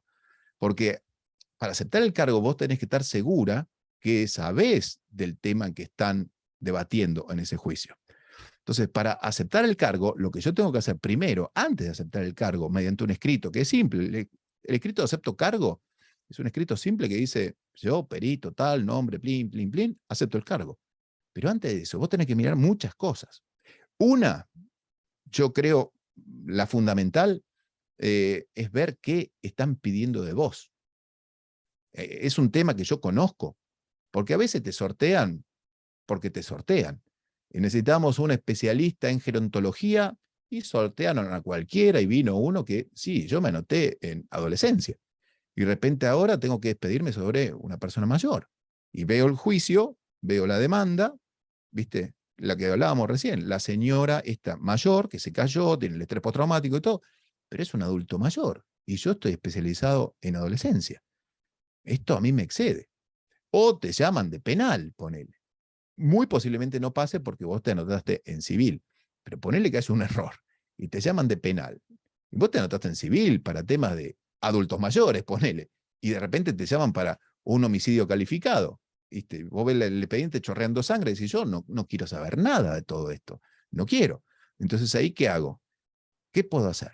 Bueno, el código y los códigos prevén que cuando existen circunstancias que son justificables, vos te podés excusar, podés manifestar que no es tu especialidad, la cual es necesaria para este juicio, y por lo tanto me excuso. En esos casos no está mal excusarse, porque vos, en pos de un buen servicio de justicia, decís, yo no voy a poder brindarle al juez los conocimientos científicos que quiere, nombre a otro, un especializado en este tema. Entonces yo me excuso. Y ahí está bien que te excuses. Pero también te puede pasar que te excuses, porque de repente, está bien, viste que, bueno, vos sos una especializada en gerontología, de vuelta, y en estrés postraumático. Y nos tocó el caso de la señora que se cayó en la vía pública. Es tu caso. Bien, ya sabés cómo lo vas a hacer, conocés lo último, conocés toda la batería de test que hay que utilizar, te llevas bien con el adulto mayor, es para vos, es tuya. Pero claro, empezás a mirar porque no termina acá lo que tenés que mirar. El tema sí es importante, pero hay otro tema que es importante. ¿Quién es el juez? Roberto Funes. Bueno, no lo conozco. Bueno, no pasa nada. ¿Quién es el abogado? Analía Berardi. Y vos decís, ay, no, Analía Berardi fue paciente mía. Fue paciente mía. Bueno, si fue paciente tuya, hay algo que podría interrumpir tu neutralidad, tu objetividad. Entonces, si vos conoces a alguien de las partes del juicio, a la señora damnificada, al consorcio de propietarios, si vos vivís en ese departamento, imagínate que llegás y decís, pero esta es mi casa. En ese caso, tampoco. Cuando vos tenés algún vínculo con las partes, con el juez, con la causa, te tenés que excusar. Entonces, la acordada 2 del 2014 establece cuáles son las causas de excusación. Esto de tener conocimiento de un vínculo con las partes o con los operadores jurídicos obliga a que te excuses. También puede ser que estés enferma en ese periodo. Puede ser que estés cursando un COVID, ponele, y no puedes salir de tu casa. Bueno, me presento a los 10 días, no puedo ir a los 3 días, como es el plazo que me va a decir ese artículo que te mandé a leer, que te dice, presentes en el plazo del artículo tal, te dice 3 días. Bueno, presento los 10 días y digo, vengo a poner en conocimiento del tribunal que me fue imposible aceptar el cargo en el plazo legal debido a problemas de salud y tenés que acompañar un certificado médico. De piripipí no va, tengo que acompañar y acreditar lo que digo. En ese caso puede ser que el juez lo justifique y si no nombró otro perito, te mandas a la pericia. Si nombró otro perito, también es posible que ya haya salido la sanción para vos, por no haberte presentado en el plazo de 3 días. Pero vos después vas a poder discutir esa sanción. ¿Por qué? Porque tenés una justificación. La fuerza mayor también es una explicación que, bueno, hubo algo que no me permitió poder estar en el periodo del tercer día, ¿no? El tercer día yo iba a ir y de repente tuve un accidente con el auto. Y bueno, tuve un accidente, fui detenido ese día, no pude ir. Voy al cuarto día. Explico. Fuerza mayor, llevo la constancia policial. Entonces, en esos casos, bueno, es posible que me lo justifiquen. Pero también puede ser que vos vayas al tercer día, mires el juicio, veas que la señora se cayó y la señora pide 100.000 pesos. Y vos decís, 100.000 pesos.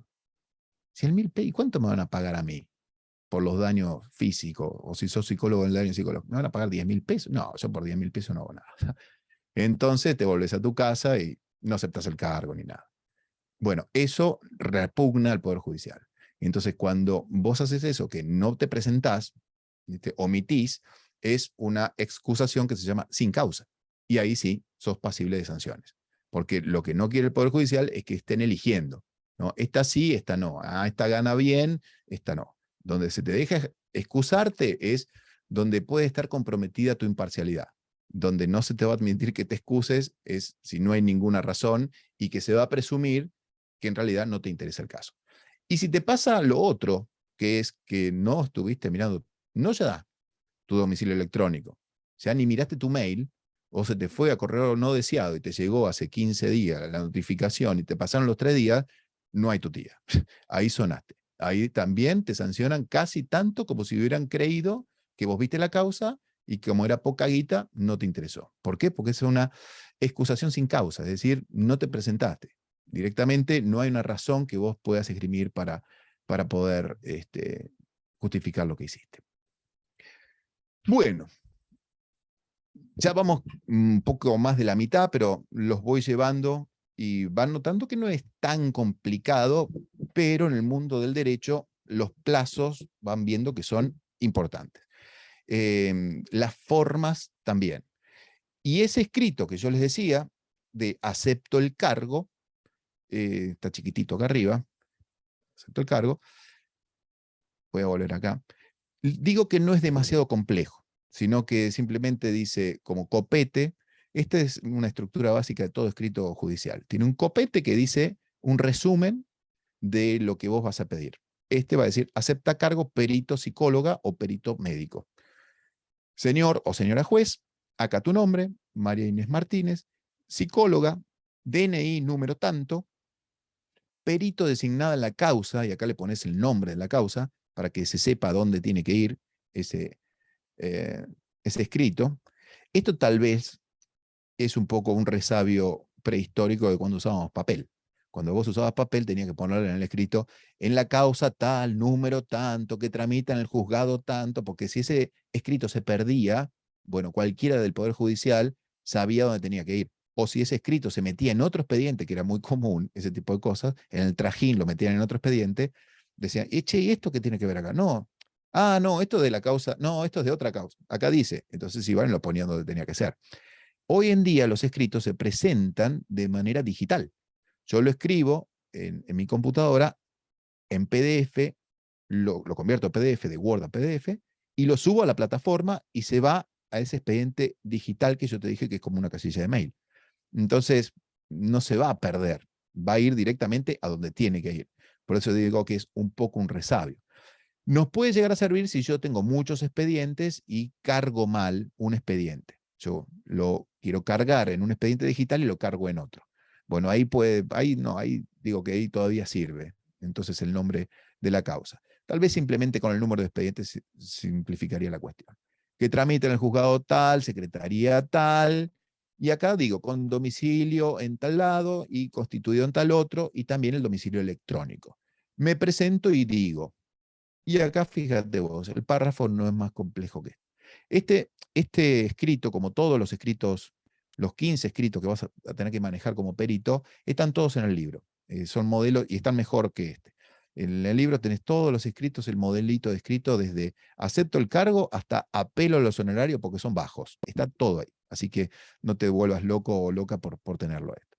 Pero te digo que este escrito dice, vengo a aceptar el cargo para el que fuera designado. Algunos acá se ponen muy formalistas y vengo a prestar solemne juramento de desempeñar mi cargo conforme al leal saber y no, no sean peores que nosotros los abogados para ser tan barrocos. Simplemente acepten el cargo y punto, y no me vengan a jurar nada porque ustedes ya juraron cuando se recibieron. Los que sí todavía tienen que jurar son los que no han jurado. ¿Por qué? Porque son marchand de arte, ¿no? Alguien que ejerce un oficio, ¿no? Un herrero que puede ser citado, bueno, él tiene que jurar solemnemente o prometer que va a desempeñar el cargo de acuerdo a su leal saber, que no va a inclinarse en función de los intereses de una parte o de la otra. Ustedes ya juraron hacer el bien, ustedes ya juraron ayudar, entonces ya está comprometido eso. Y además, jures o no jures, si después tu pericia es evidentemente sesgada hacia una de las partes, puede ser pasible ya de sanciones penales directamente. No solamente que te quiten la matrícula, sino que te procesen a vos porque utilizaste los conocimientos tuyos para afectar el servicio de justicia. Entonces, por eso los peritos suelen cuidarse con lo que hacen, porque está en juego primero su profesión y después su libertad. Así que, en general, no pasa porque los peritos son profesionales que conocen ese riesgo. Muy bien. Cuestiones procesales y temas que tal vez son importantes conocer. Cuando a mí me designan perito, acepto el cargo, puedo mirar la causa. Y en la causa, como yo les decía, voy a tener lo que pide el damnificado y la defensa del que tendría que pagar eventualmente. Cuando uno agarra una demanda judicial como perito, más allá de leerla, el punto más importante, donde más tienen que focalizar, es en algo que se llama puntos de pericia. Porque los puntos de pericia en una demanda judicial son aquellos puntos que le están pidiendo al perito que analice del caso. Entonces, en una demanda como la que charlábamos al principio, de una señora que se cae, al médico le van a pedir como punto de pericia que determine si la lesión es compatible con el tipo de caída que protagonizó la señora. Le van a pedir como segundo punto de pericia cuál es el tratamiento indicado y duración de este tratamiento y costo. Entonces el perito médico va a citar a la señora dañada, va a hacer estudios, va a mirar las placas, va a eventualmente solicitar nuevas placas, va a hablar con esta mujer para conocer cuál ha sido la vida previa, es decir, si había condiciones preexistentes, cómo ha continuado con su vida. Entonces, con todo eso va a poder tomar una decisión diagnóstica, de decir, bueno, sí, entiendo que esto es compatible, o no, entiendo que este golpe se produjo por otra razón. Puede también determinar el tipo de tratamiento, el costo de ese tratamiento, se le suele pedir el costo, porque acordate que lo que la señora va a reclamar es un beneficio patrimonial. Entonces, al médico también se le pregunta el costo, ¿cuánto me puede costar esto? Y lo mismo va a ser para el perito psicólogo, pero en otro apartado que va a decir puntos de pericia para el psicólogo. Y ahí le suelen preguntar perfil de la víctima, es decir, perfil de la persona que sufrió la lesión, perfil psicológico, ¿no? Después también le van a preguntar sobre existencia de trauma y de daño psicológico. Y el daño psicológico, hay libros enteros. En el libro este que ustedes tienen por ahí, hay un capítulo entero de daño psicológico. Ese ya está más pensado para psicólogos, porque el daño en el campo de la salud física es más evidente, ¿viste? Una fractura, una quiebra, una quebradura, una laceración, el daño es bastante evidente. Pero en el campo psíquico no, porque todo hecho judicial, ¿viste? Todo lo que va a juicio, a todos nos afecta un poco. Si yo tengo un accidente en la calle, me va a afectar, psicológicamente estoy hablando. Si yo tengo un divorcio, y me va a afectar. Y a mi hijo, si me divorcio de mi mujer, también le va a afectar. Es decir, todas las cosas que van a tribunales es porque te afectaron en algo. Pero hay afecciones y afecciones. Hay dolores que nos produce la vida cotidiana, los accidentes de la vida cotidiana, las rupturas de la vida cotidiana, las muertes de la vida cotidiana, que son dolorosas, pero logramos sobreponernos. Y no porque seamos resilientes, sino porque es la naturaleza del aparato psíquico, volver a cierto equilibrio. Entonces, eso estaría evidenciando que no todo padecimiento se convierte en un daño psíquico. ¿Qué es un daño psíquico? Es lo que ustedes los psicólogos llaman trauma. Es algo que yo no puedo elaborar. Perdí un ser querido y hace 1 año y medio que sigo encerrado en mi casa y no me baño. No estoy pudiendo elaborar esa pérdida. En los psicólogos le llaman duelo patológico a eso. Bueno, ¿por qué? Porque el duelo es normal. Todos tenemos un dolor cuando perdemos algo. Pero cuando se instala un dolor, eso ya es patológico. Un daño psíquico es esto, es un daño o un malestar, pero que se ha convertido en patológico. Y por lo tanto, al ser patológico, es pasible de ser indemnizable. Esto quiere decir que si yo pierdo a alguien y tengo un dolor, pero ese dolor no es patológico, sino que se empieza a vislumbrar que yo lo estoy pudiendo superar, que no estoy bloqueado en eso, bueno, ahí no tengo un daño. Tengo un dolor, pero no un daño psíquico. Y por eso en el derecho se separa daño psíquico de daño moral. El daño moral es el malestar que todos sufrimos frente a una inclemencia de la vida cotidiana. Si a mí me pasa algo en mi vida y que me afecta, me va a molestar. A la señora esta que se cayó y se le quebró la cadera, bueno, eso le va a molestar. No poder moverse, los dolores, no poder visitar al nieto, no poder pasear, ir a la plaza, todo eso le va a afectar, la va a molestar. pero por ahí no desarrolla todo lo que nosotros decimos o lo que su abogado dice. El estrés postraumático, ¿viste? Una sensación de agorafobia, todo eso no lo desarrolló. No, bueno, sí, pero el sufrimiento, los taxis que tuvo que tomar, pobre mujer, y no poder hablar con las vecinas, sí, sí, pero eso no es un daño patológico. No es un cuadro de enfermedad, para ponerte una palabra brutal, mental. Es un dolor que se atraviesa y se supera. Y eso en el derecho se llama daño moral. No es daño psíquico. Y esto lo aclaro para los psicólogos para que no lo mezclen, porque suele ser un error bastante común. El dolor que se puede superar es dolor moral. Se indemniza, pero eso lo determina el juez. El dolor que se convierte en patológico es daño patológico. Y eso lo encuentra el psicólogo. Y después el juez va a determinar cuánto se le tiene que indemnizar a esta persona por ese daño psíquico que tiene. Bueno, ¿qué más? Les estaba diciendo, esos son los puntos de pericia. Cuando yo los leo, presento otro escrito en el expediente electrónico proponiendo día y hora para la realización de la pericia. Entonces informo en el expediente mi dirección y el horario en el cual yo voy a hacer la pericia. Esto, en general, antes se habla con el abogado que representa al peritado. Entonces vos lo llamás por teléfono, bueno, el abogado en general te llama, y combinan. Bueno, vamos el viernes 23 a las 15 horas. Sí, perfecto. Ok, bueno.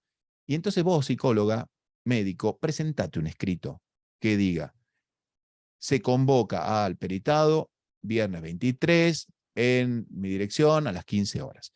Porque ahí te queda una constancia, porque si no viene, a vos ya el juez te dio 10 o 15 días para cumplir la pericia. Y si el tipo no viene, a vos ya se te pasó un día. Y entonces tenés que presentar un escrito el lunes y lo van a leer el martes y te van a contestar el miércoles. Y de repente vas a tener un plazo de tiempo que ha ido corriendo. O si te dieron 10 días y vos calculaste hacerla el octavo día, porque sabes que en 2 días lo terminás, y el octavo día no se presenta, bueno, se cumple el 10º día, el juez mira y dice, che, ¿qué pasa que el perito no presenta las cosas? Entonces vos ahí decís, no, su señoría, es que yo dije viernes 23 y esta persona no se presentó. Entonces te queda como una constancia. No, nadie te lo obliga a hacer eso y no están los códigos procesales. Pero yo veo que muchos de los peritos lo hacen como para cubrirse. Porque en el derecho hay que estar todo el tiempo cubriéndose. Siempre hay que estar con precaución y prevención. Si se presenta, haces la pericia. Ahí no me voy a meter porque ese es el campo de expertise de ustedes. Ustedes hacen la pericia en función de los puntos de pericia. No se ponen a hablar con el peritado como si fuera un paciente, ¿no? Se ponen a hablar como un paciente si quieren para conocerlo, para que les cuente un poco sobre su vida, sobre el hecho, y acordate que ese hecho te lo está contando él desde su perspectiva. Ese hecho vos no podés tomar como que esto es verdad.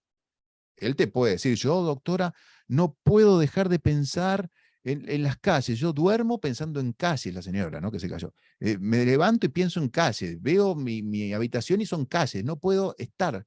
Por ahí la señora o está en un cuadro de delirio ya, o por ahí te está haciendo el juego para que vos creas que tiene un estrés postraumático. Entonces, eso es lo que ella te dice.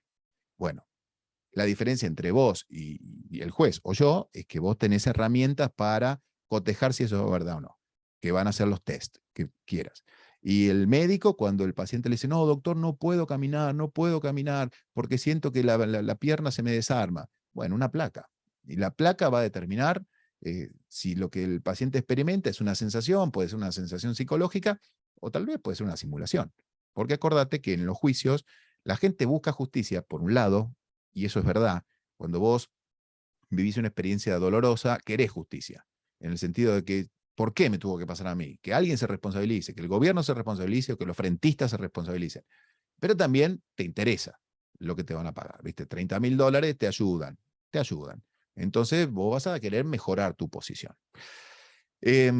Hago todas las tareas que como psicólogo o médico consideres necesarias para poder darle respuesta a los puntos de pericia.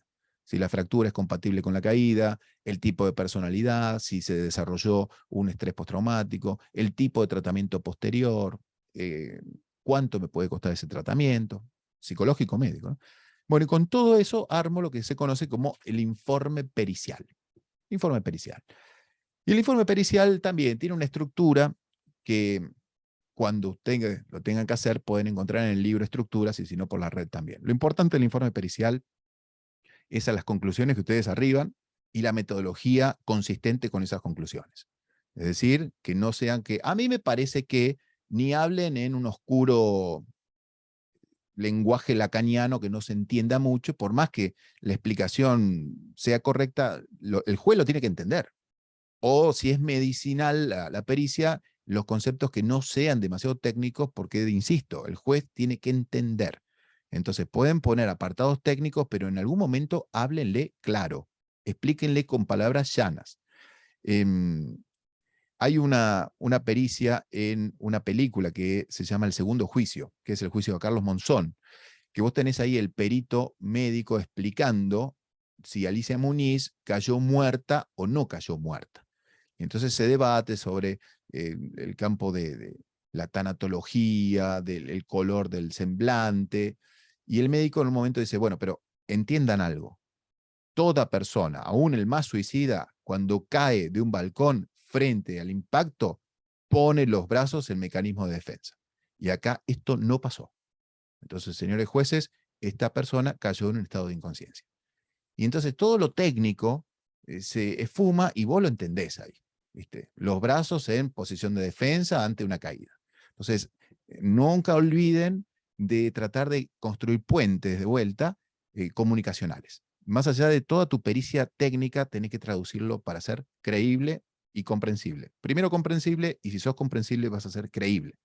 Porque entre dos peritos, uno que habla en difícil, el que habla en fácil es más creíble.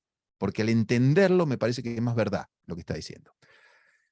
Entonces, dicho esto, les digo, tiene una estructura, un informe pericial, pero lo más importante, ya les digo, es el contenido. La estructura es el encabezado típico que ustedes acaban de ver en el escrito, quién sos, en qué causa fuiste designada, qué juzgado, y después contar un poco los antecedentes del hecho y de la salud, qué es lo que pasó, y si tenés la historia clínica, bueno, utilizarla, o si no, el propio relato del paciente. Y después ya me meto en el cuerpo de la pericia, que es empezar a contestar los puntos periciales. Vos ya los viste a los puntos periciales, vos ya sabés cuáles son esos puntos periciales. Una cosa antes, me olvidaba.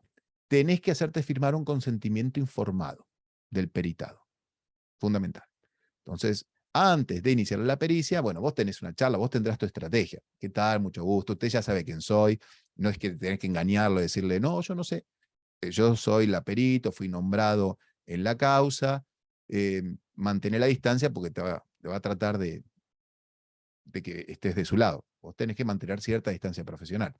Le explicás para qué estás y que tenés que responder los puntos de pericia que te han realizado en la causa.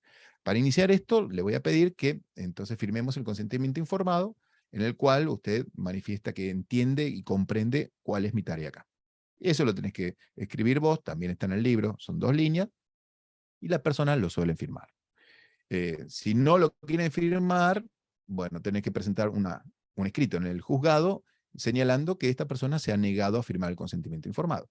Y como ya sabes, si no firma el consentimiento informado no puedes continuar, porque sería avasallar sobre su derecho. Te está diciendo, no quiero. Bueno, si usted no quiere, usted no quiere. Eso no va a impactar en que no cobres, porque la persona no está queriendo. No es un déficit en tu actividad profesional.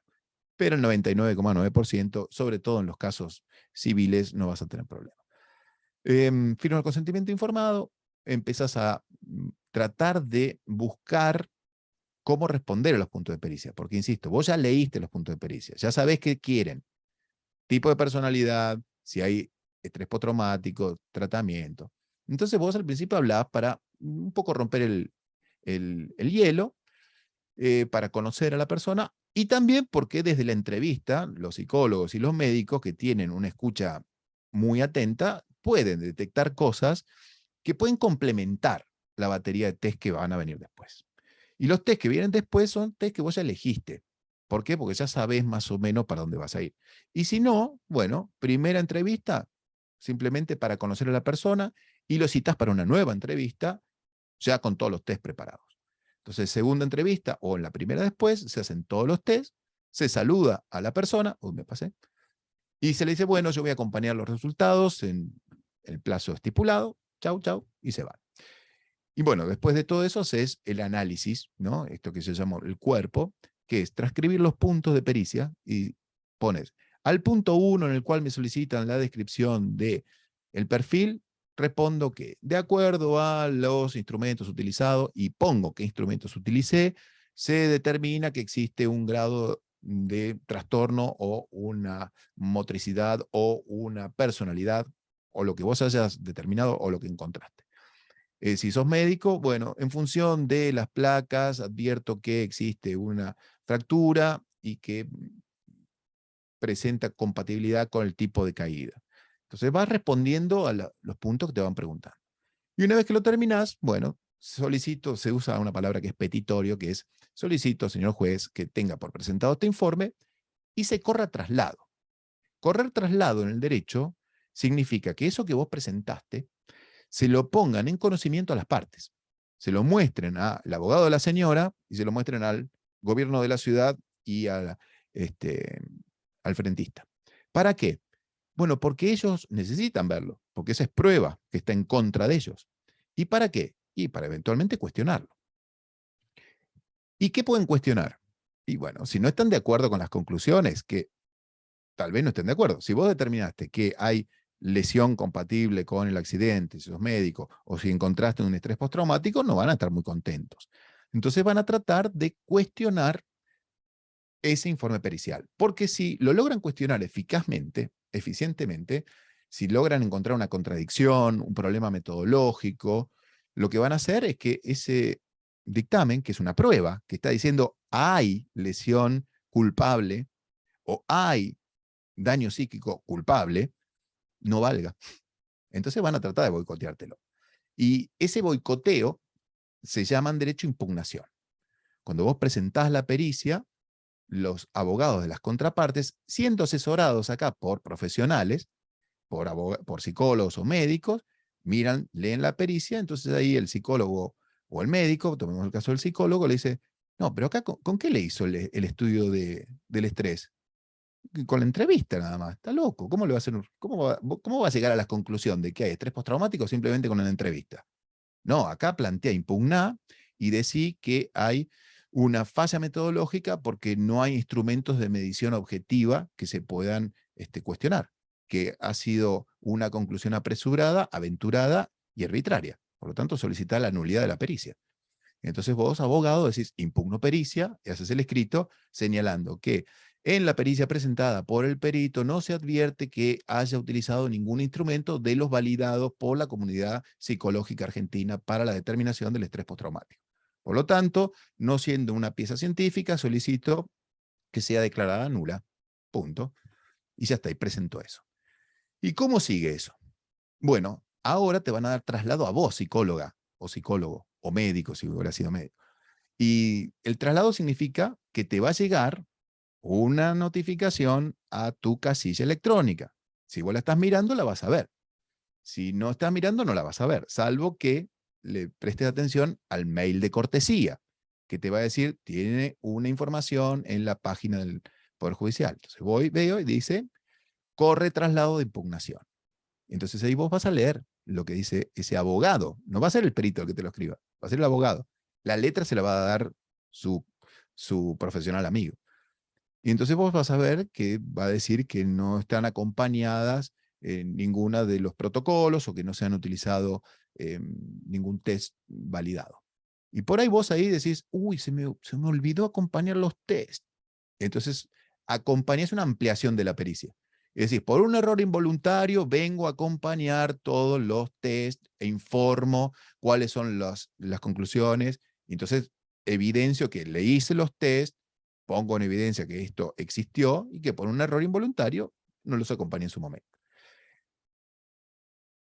No creo que te lo dejen afuera. Es decir, no lo acompañaste en su momento, pero errar es humano y en algunas circunstancias, para no rehacer todo, bueno, si esto era el punto que estaba cuestionándose y el profesional por un error involuntario no lo acompañó, ahora lo acompaña.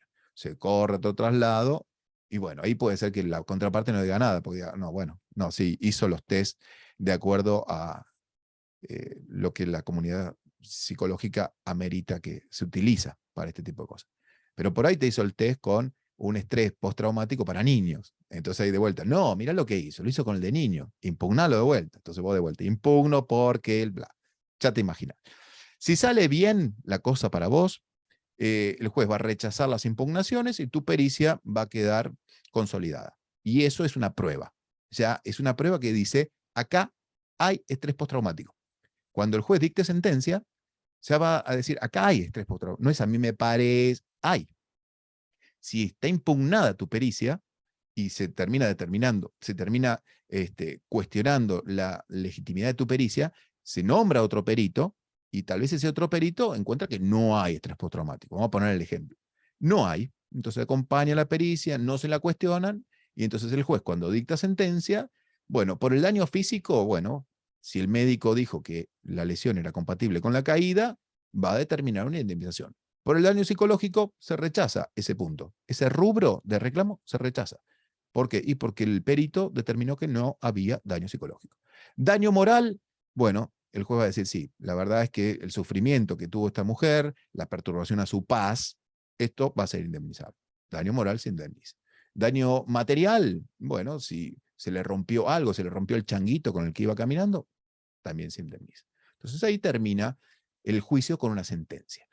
Y esa sentencia, ponele que sea condenatoria, ¿no? Condénase al pago de 600.000 pesos, después va a decir, y regúlanse honorarios a los abogados, es decir, cuánto va a haber que pagarle a los abogados, y a los peritos. Al perito se le regula honorarios en ese momento, no antes. Por eso a veces vos haces una pericia en el 2022 y cobras en el 2048, porque los juicios duran un tiempo. Y bueno, vos la hiciste en el 2022, pero hasta que no termina el juicio, no se puede determinar los honorarios que te van a pagar.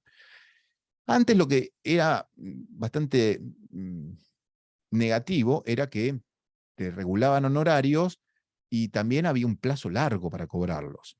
Pasaban 2 años, ponele. Entonces te regulaban 100.000 pesos de honorarios, que hoy está bien, pero de acá a 2 años 100.000 pesos son, en un país con inflación, son 10.000 pesos.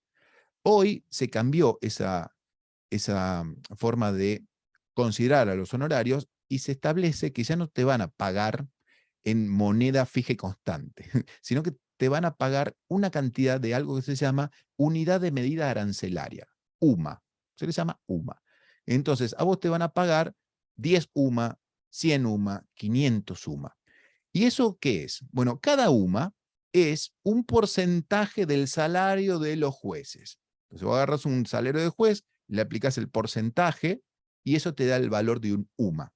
Hoy en día, el monto que más o menos estuve calculando serían unos $30. Hoy un UMA está aproximadamente, porque hubo unos cambios en el dólar últimamente que no estoy seguro si son 30 o una cifra distinta, pero aproximadamente como para tener una idea y jugar un poco a esto, está bien. Y estos $30 son $30 hoy y son $30 el mes que viene y el año que viene, más allá del cambio. Entonces, son UMA. Yo te dije dólares para hacértelo más fácil. Yo te dije que voy a hacer puente. Entonces, esto, como los jueces también van aumentando su salario, es algo que garantiza que por más que vos cobres de acá a 2 años, el monto que vas a cobrar va a estar relativamente actualizado. Y también tenés un tope y un piso. Hay un principio que establece que hay un monto mínimo bajo del cual vos no podés cobrar. Y ese monto mínimo va a ser un 5% del monto que se determinó como indemnización. O sea, menos de un 5% vos no vas a poder cobrar. Si se determinan 100.000 pesos de indemnización, menos de un 5% de indemnización en el caso de daño psicológico. Menos de un 5% de eso no vas a poder cobrar. Pero más de un 10% tampoco. Es un límite para abajo y para arriba. Es decir, para que no te bastardeen ni tampoco se te pague en exceso. Y el límite inferior, el inferior de los inferiores, porque puede ser que el juicio no llegue a prosperar. Puede ser que la señora inicie el juicio por daños y perjuicios, el gobierno se presente y le diga, mire señora, no queremos tener juicio porque vienen las elecciones, no queremos tener gente que no nos quiera. Así que le pagamos ya 3 millones de pesos y lo arreglamos. Ay, pero 5 millones de pesos. Bueno, está bien. Pero ponele que a vos, ya perito, te mandaron la notificación porque ya se sorteó tu cargo. Entonces vos ya estás notificada. Vos ya reservaste tu día en tu consultorio, fuiste, te presentaste, aceptaste el cargo, ya organizaste tu vida, todo. Y estos arreglaron la causa, con lo cual no vas a hacer la pericia, porque ya lo arreglaron. Entonces, en esos casos, uno diría, bueno, acá no cobro. No, en esos casos también vas a cobrar. ¿Cuánto? Bueno, como mínimo 6 UMA. Y 6 UMA serían 6 por 30, $180, serían como unos 55.000 pesos si la cuenta no la hago mal, a un dólar blue un poquito alto. Entonces, eso es lo mínimo que cobrarías, aunque no pase nada, aunque no trabajes y no hagas absolutamente nada. Y lo último que les cuento es que es una recurrencia en los peritos que cuando se regulan los honorarios, ¿no? Se dicta sentencia, se regulan un 5% a los peritos, algunos peritos, por todo el trabajo, o muchos peritos, por todo el trabajo que desarrollaron, apelan. Y apelar quiere decir, viste, cuando los casos mediáticos te dicen, bueno, no, pero esa sentencia no está firme porque la apelaron. Eso quiere decir que yo no estoy conforme con la sentencia y recurro a un tribunal superior para que revise lo que se decidió en la primera instancia. Bueno, eso que hacen los abogados con relación al caso, ¿no? De cuánto se paga, quién es responsable o no, ustedes los peritos también lo pueden hacer. No es demasiado formal, es simplemente un escrito que dice, apelo a los honorarios por bajos. Y no hace falta que te hagas patrocinar por un abogado. Es importante esto, porque si no le tenés que pagar 15 lucas al abogado para que te patrocine. Esto no. Vos solo podés presentar un escrito que dice, apelo a los honorarios por bajos. Y explica un poco por qué. Explicar y decir, se me ha regulado el mínimo de honorarios y no se ha tenido en cuenta, por ejemplo, que me he tenido que reunir 2 veces con el peritado. En el caso de la señora es un cliché porque es típico un juicio de daño con estrés postraumático.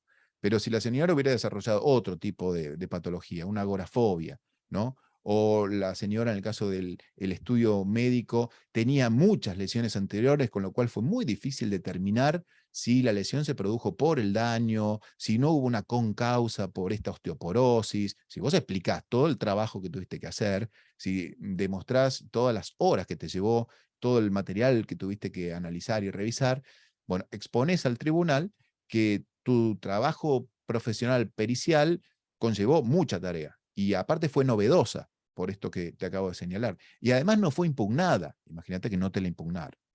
O fue impugnada y fue defendida eficazmente y se terminó convalidando el punto de vista de este perito. Por lo tanto, señores tribunales de alzada, que son los de arriba, solicito que se me regule un honorario del 7% en vez del 5%. Ponele el número que querés, porque bueno, los psicólogos lo deben conocer, es un efecto anclaje. El efecto anclaje que si yo pongo 7 es de ahí para arriba, o de ahí para abajo, pero muy poquito. Entonces vos ponele el número que estás interesada o interesado, porque eso genera un anclaje. Y eso es una apelación que se hace, a veces te confirman la sentencia de primera instancia que te dice 5% y está bien, o a veces se admite la apelación y se ordena que se te pague un 7%. Y ahí diría yo que terminó tu tarea pericial, eh, eventualmente cobrás, le cobras al que gana, le cobras al que ganó, porque es el que se benefició perdón, le cobras al que perdió, porque es el que llevó a que fueran a juicio, y si el que perdió, por eso tuve el fallido, y si el que perdió no tiene plata, le podés cobrar al que ganó, porque gracias a tu pericia ganó. Así que ahora sí, tenemos toda la vida de un perito en un caso. Y después te pueden sortear para otro, ¿no? El mes que viene a otro juicio, y el otro a otro juicio. En provincia más o menos tendrás un juicio o 12 juicios por año, uno por mes. En capital es menos, en capital es menos. Pero vos te podés anotar como perito de capital y te podés anotar en provincia, en los dos lados. Tenés que constituir un domicilio allá y crear una casilla en un locutorio, en un lugar que eventualmente te reciban las cédulas por escrito si es que llegaran a ver. Pero bueno, todas esas son son artilugios, cosas grises que hay que hacer. Pero bueno, se pueden anotar en los dos lados. En provincia tienen que rendir ese examen, en capital no tienen que rendir ese examen. No hace falta hoy que se trasladen a provincia, porque ya te dije que es todo digital allá. Acá también es todo desde PDFs que se maneja, y el resto, bueno, es más o menos lo que les acabo de señalar. Muy bueno, espero que sigan más o menos. Sí, hay mucha gente todavía, Hay me mucha alegro. gente, Francisco. No se durmieron con la cosa No, no, no, prendida. no, tenemos un montón de inscriptos todavía. Qué genio. Bueno, en primer lugar quiero agradecerte, Francisco, por esta jornada tan linda que estamos teniendo. Me parece que fue súper interesante para todos los convocados y todos los que estuvieron presentes. Yo fui registrando algunas de las preguntas que fueron haciendo por el chat, Francisco. No sé si querés que lea alguna para Dale, alguna que responder. te parezca. Dale. No todas, pero porque Sí, ya sí, estamos medio jugados con el tiempo y nos van a claro, matar. sí, sí, sí, por eso. Si querés, eh, una de las primeras, María Teresa preguntaba, ¿dónde recomendarías realizar capacitaciones para formarse como perito?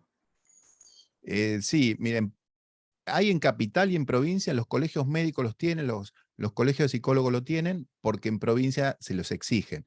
Entonces vos te podés anotar ahí y de esa manera, aunque vos no lo necesitas para capital, vas a aprender todo lo que vimos hoy recontra cipiado, recomprimido, en 3 meses duran esos cursos. Y bueno, ahí vas viendo exactamente qué es un código de fondo, qué es un código procesal, cuáles son los plazos que tenés que cumplir, cuáles son, también te van a tirar los tips de los propios peritos, ¿viste? Esto que te decía yo de vos poner un escrito que diga, dejo constancia de que acordé con el peritado día y hora, ¿viste? O de no pongas acepto cargo si no miraste particularmente el expediente. Y otros que son más finitos, ¿no? Uno de los consejos que daban es, la pericia empieza cuando el paciente o el peritado toca timbre, porque ahí vos ya vas descubriendo el tipo de personalidad que tiene. Claro, Y también claro, cuando todo se el despiden tiempo. en la puerta, porque ahí te dicen cosas que no te dijeron durante la pericia. Pero sí, esos. Buenísimo. Te hago, si querés, un par más que son cortitas. Camila Gómez preguntaba si se puede ser perito como terapeuta ocupacional. Mirá, hay que, y después también había alguien de nutrición que preguntaba lo Sí, mismo. también de nutrición preguntaron. Claro, cuando vos te anotás en la página, completás todos los datos y ahí se te habilita todo el listado de las profesiones que están requeridas. Entonces, si está ahí, es que está habilitado. Y si tenés duda, te podés acercar directamente a la oficina de peritos que, si no me equivoco, está en Davalle 1220, segundo piso. Entonces, o llamar por teléfono ahí. Fíjate por Google, oficina de peritos, y llamás y preguntas dónde estará el listado de incumbencias profesionales. Si no podés llegar, viste, desde la plataforma. Claro. Y si querés hago una última también cortita, que fue la última que apareció en el chat. Fueron apareciendo un montón, pero estamos pasado de tiempo y no te queremos robar más tiempo, Francisco. Alejandra Fernández pregunta, ¿una vez presentada la pericia hay que notificar a las partes mediante una notificación electrónica? Lo va a hacer el tribunal. Una vez que vos presentás la pericia, quédate tranquila que por secretaría se llama, se corre traslado de tu pericia a las partes. No hace falta que vos lo hagas a eso. Lo hace el tribunal porque es una competencia de ellos. Perfecto, muchas gracias. De nada. Buenísimo. Si hay miles de preguntas, me las voy a anotar, las voy a copiar todo. ¿Podrá pasar el nombre del libro? Pregunta el último. No, ya lo regalamos acá, viene con la entrada. Claro, porque hay algunos que me parece que al conectarse por ahí con una tablet o con un celu no lo pueden ver en el chat, pero avisaba que Ah, les va a estar llegando vía mail entre hoy y bueno. mañana. Así que les va a estar llegando a todos. Bueno, y les dejo mi mail porque hay muchas preguntas y por tema de tiempo no los podemos contestar todas, pero Sí, la verdad que francafea@hotmail. generó Pero muchas sé que, preguntas. claro, son dudas que tienen, y quiero poder respondérselas en la medida de lo posible. Y sé que a veces cuando uno está del mundo desde la salud y se mete en este mundo jurídico, a veces puedes entrar en colapso, y les aseguro que no tienen que entrar en colapso. A veces uno se asusta más de lo necesario. Entonces, les dejo el mail por si están con el agua al cuello y les puedo dar. Bueno, nuevamente desde la universidad te queremos agradecer, Francisco. Fue excelente esta charla, esta jornada, realmente muy interesante y de un gran valor académico y práctico, porque fue como bien concreto para saber cómo podemos ser peritos, los Bueno, profesionales de la salud. Así que bueno, nuevamente muchas gracias. bueno, ¿alguna pregunta más? Bueno, insisto, mándenme las preguntas que se las Al contesto. mail. Sí, las contesto a todos para que puedan tener la respuesta. Pero se nos hizo muy largo y no es que nos entretuvimos demasiado, pero es un tema bastante complejo. Sí, Entonces, cabía bastante era bastante el recorrido que tenías que hacer. sí, pero prometo contestarles a todas y a todas. Sí, sí. Así que, bueno, y muchas gracias también a todos los que participaron. ¿Queda grabado esto, Mati? Está grabado, yo lo grabé, no sé bien cómo se puede compartir y eso, tengo que hablar con la universidad, pero está grabado por la... Bueno, seguramente si no por YouTube, en mi canal de YouTube lo van a poder ver. Ah, Nos eso vemos. sí, después te lo paso si quieres. Buenísimo. Gracias. Bueno, muchísimas gracias, Francisco, y a todos los que participaron. Muy amable. Gracias. Gracias. Muchas Adiós. gracias. Gracias. Gracias, muchas gracias.